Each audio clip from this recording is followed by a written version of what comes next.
안녕하세요, WS 디자인입니다. 오늘은 수원에 위치한 봄날 정신건강의학과 준공사진과 함께 그 이전의 설계 과정 3D 시안을 보면서 어떤 설계와 디자인이 들어갔는지랑 공사 중 사진도 보면서 어떻게 완공이 됐는지 설명하는 시간을 가져보도록 하겠습니다. 지금 보시는 이미지는 공사 전 사진이고요. 폭이 좁고 긴 형태의 공간이거든요. 층고가 아주 높죠. 이 현장의 실측 층고가 3520 정도 나왔는데 상업 공간에선 아무래도 층고가 높은 게 좀 더 넓어 보이는 효과도 있고 해서 뭐 이렇게 큰 단점은 없어요. 근데 아무래도 고소 작업을 하다 보니까 공사 비용이 좀 올라가는 단점이 있을 수 있겠죠. 면적은 84제곱미터, 그러니까 25.4평 정도 나오는데 실제 24평보다는 좀 더 넓어 보이는 효과가 있어요. 아무래도 이제 층고가 높다는 부분에서 천정 마감은 돼 있는데 바닥 마감이 지금 원상복구를 하면서 상당히 지저분한 모습을 볼 수 있죠. 최종적으로는 포실린 타일 마감을 했는데 만약에 데코 타일이나 이런 마감재를 할 경우에는 약간 면 작업이 필요한 현장이었어요. 기존 벽에 이제 좀 오염이 좀 돼 있는 미장면이 상당히 거칠죠. 이런 경우는 칠로 가거나 벽을 한번 쳐서 마감을 다시 하는 경우도 있는데 이건 현장 여건 따라서 그 외부는 전체적으로 이렇게 뚫려 있는데 정신건강의학과 특성상 외부에서 대기 공간이 보이는 게 그렇게 좋지는 않거든요. 여기는 아트홀로 해서 차후에 마감해 줄 예정이고요. 이제 현장 실측을 해서 이제 도면이 나온 배치도예요. 아까 이쪽 주출입구를 통해서 한번 꺾어서 대기 공간으로 들어가는데 정면에 이렇게 벽체만 보여서 안쪽을 보기가 좀 힘들게 배치를 해놨고요. 출입구 쪽에서 단이 있어서 보통 이런 경우에 출입구를 바로 이런 식으로 바로 단이 져버리면 문 열자마자 이러면 사람이 혼동을 해서 발을 헛디디는 사고가 날 수가 있거든요.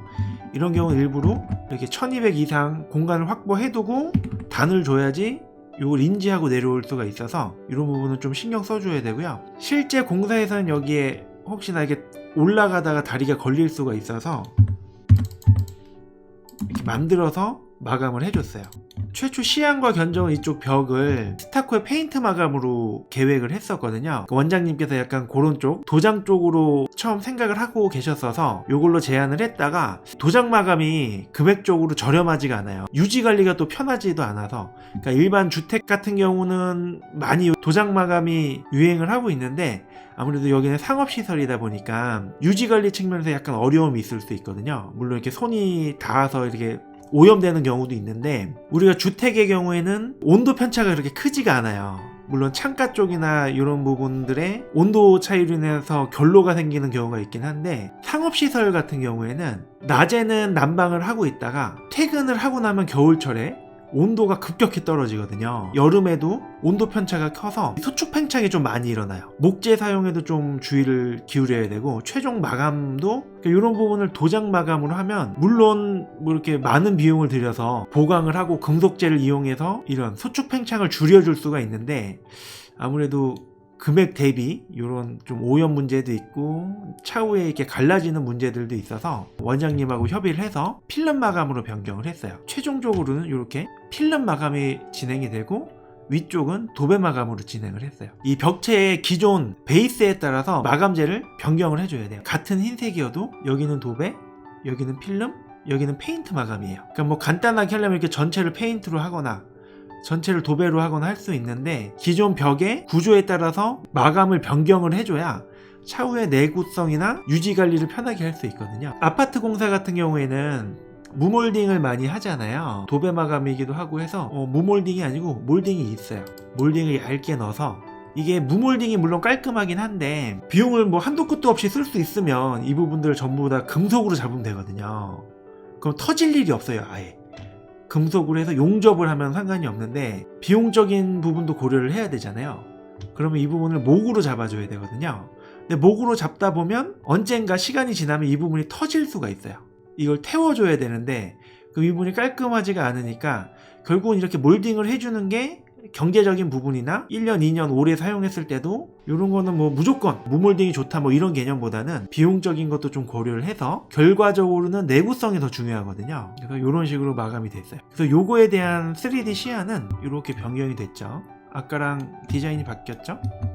그냥 큰 형태는 그대로인데 이 마감재가 바뀌면서 디테일한 부분들이 변경이 된 거예요. 기존에 이렇게 도장 마감해서 그래도 이런 부분들은 이제 손이 닿는 부분들이니까 청소가 좀 쉽게 필름 마감으로 해주는 쪽이 금액적으로도 더 낫고요. 유지 관리 측면에서도 훨씬 좋다고 볼 수 있죠. 색깔을 좀 바꿔보면 이 부분이 이제 페인트 부분이고요. 도배 부분 이 부분이 필름 마감, 요 위쪽은 천정 도배지. 이런 식으로 같은 흰색이어도 전부 다 마감이 다른 걸 볼 수 있죠. 이 도어도 최종 마감은 필름이긴 한데 이런 부분들을 현장 시공을 해요. 근데 이 부분은 공장에서 압착해서 찍어오는 랩핑 도어를 써서 이렇게 아무래도 움직임이 계속 있는 문이다 보니까 공장에서 제작해오는 방식을 사용했고요. 근데 저희도 시공할 때 단순히 현장에서 이렇게 즉흥적으로 하는 게 아니고 색깔이 바뀌거나 이 마감재가 바뀌면은 3D도 같이 수정을 하면서 작업을 하거든요. 그러니까 미리 약간 실수를 좀 줄일 수 있겠죠. 이번 현장은 문틀을 따로 만들지 않고 이 벽체하고 같이 이어지기 때문에 이렇게 끝에 쪽을 곡선을 줘서 제작을 해줬고요. 그리고 각실을 밖에서 볼 수 있게 원형으로 타공을 해줬어요. 근데 이런 부분들도 이 바깥쪽은 필름 마감인데 이 안쪽에서는 도배 마감이거든요. 이런 것도 좀 더 디테일하게 작업을 해줘야 되고 차후에 하자 나는 부분들이 이런 부분들이 좀 하자가 나는 경우들이 있어요. 원형이다 보니까 지금 준공 사진에선 요런 부분들이죠. 실 안쪽에선 이제 도배 마감인데 요런 부분들도 재료를 이렇게 분리해서 단을 준 거죠.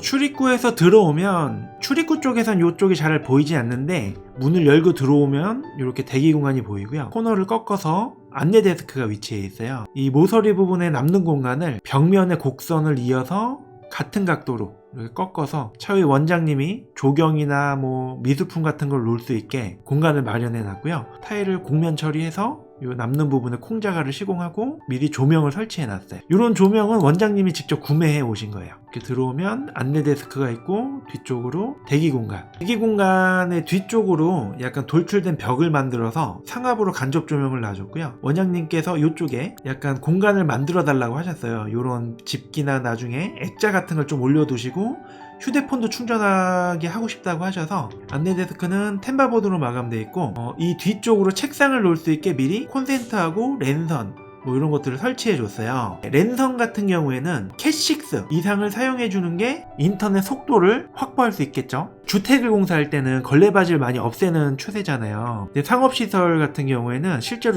이런 부분들 물 청소하거든요. 청소하시는 분들이 걸레바지는 없애면 안 된다. 이 마감재 자체가 타일 마감이거나 금속 마감일 경우에는 조금 그래도 괜찮은데 필름 마감이어도 이 MDF가 물을 먹고 올라가는 경우들이 있어요. 여기에서는 한번 이게 얼룩이 타고 올라가는 것 때문에 이렇게 한번 끊어주는 게 보수를 보더라도 좀 편하겠죠. 현장 여건에 맞춰서 이런 스프링쿨러나 소방 감지기들도 소방 법규에 맞춰서 설치를 해줬고요. 이 부분은 지금 사진하고 좀 변경이 됐는데 애초 계획은 이렇게 사람이 여기 위자에 앉았을 때 저희가 보통 여기를 꺾어주거든요. 이렇게 위자를 이렇게 만들면 사선으로 이렇게 꺾어줘요. 사람이 앉았을 때 뒤꿈치가 뒤로 들어가거든요. 이렇게 일자가 돼버리면 뒤꿈치가 계속 닿아서 여기가 너무 오염이 돼요. 그런데 이번 현장 같은 경우엔 여기 이제 밑에 이제 간접 조명이 들어가다 보니까 발을 넣을 수 있는 정도만 저희가 약간 띄워서 시공을 했거든요. 이게 높이가 조금 낮다 보니까 발을 뒤꿈치가 들어갔다가 신발이 걸려서 신발이 벗겨지는 문제가 돼서 이 부분은 저희가 차후에 커팅하고 마감을 다시 해드렸어요. 저희 같은 경우에는 이런 도어들을 현장 필름 작업을 최대한 안 하려고 하는 편이에요. 이런 필름 마감이 문이 목재문을 주문해서 필름을 현장 시공하는 경우들이 있거든요. 근데 그런 경우에는 이게 사용을 하다 보면 이런 밑에서 들뜸 현상이 좀 생길 수도 있고 기성틀을 사용하면 이 뒤쪽으로 고무 몰딩이 들어가거든요. 약간 소음을 좀 줄여줄 수가 있는데 그런 부분들도 현장에서는 시공이 좀 어려워요. 그래서 도어는 최대한 공장에서 찍어 나오는 문을 사용하고 있고요. 도어가 아예 이 틀까지 해서 공장에서 제작돼서 나오죠. 이런 부분을 목으로 쓰는 경우도 있는데 요즘은 다 이렇게 금속 고강까지 돼서 나오기 때문에 뭐 아주 특이한 디자인이 들어가지 않는 이상 여기는 상담실, 벽은 템바보드로 마감을 했고요. 이 부분은 흡음보드로 마감해서 이쪽 소음이 외부로 좀 나가는 걸 좀 줄어들게 하고 층고가 높다 보니까 소리가 좀 울릴 수가 있거든요. 좀 예방해주는 방향으로 마감이 되어 있어요. 여기도 보시면 이쪽은 이제 흡음보드로 마감이 되어 있고요. 커튼 박스 안쪽으로 조명을 설치했어요. 커튼에 조명이 반사돼서 좀 이렇게 전반적으로 이렇게 은은한 느낌이 나도록 이런 느낌이죠. 여기 이렇게 조명이 약간 반사되게. TMS실을 오히려 창가에 배치했어요. 보통은 원장실이 창가에 있는데 원장님께서 환자분들이 좀 더 안락한 데 있는 게 좋다고 하셔서 제일 좋은 위치에 TMS실하고 휴게실을, 환자 휴게실을 만들어 놨어요. 여기가 원장실인데 원장님 방 같은 경우 이제 원장님의 요구 조건에 따라서 이렇게 조광기를 설치해서 이 방의 밝기를 좀 조절할 수 있게 해달라고 하셔서 조광기를 설치했고요. 이 방의 이 곡선에 따라서 이런 조명기구나 책상도 같은 느낌으로 설치를 해줬어요. 네, 이렇게 한번 수원에 위치한 봄날 정신건강의학과 인테리어를 둘러봤습니다. 더 자세한 내용은 저희 WS 디자인 블로그에 나와 있으니까요. 한번 방문해서 구경해 보시기 바랍니다.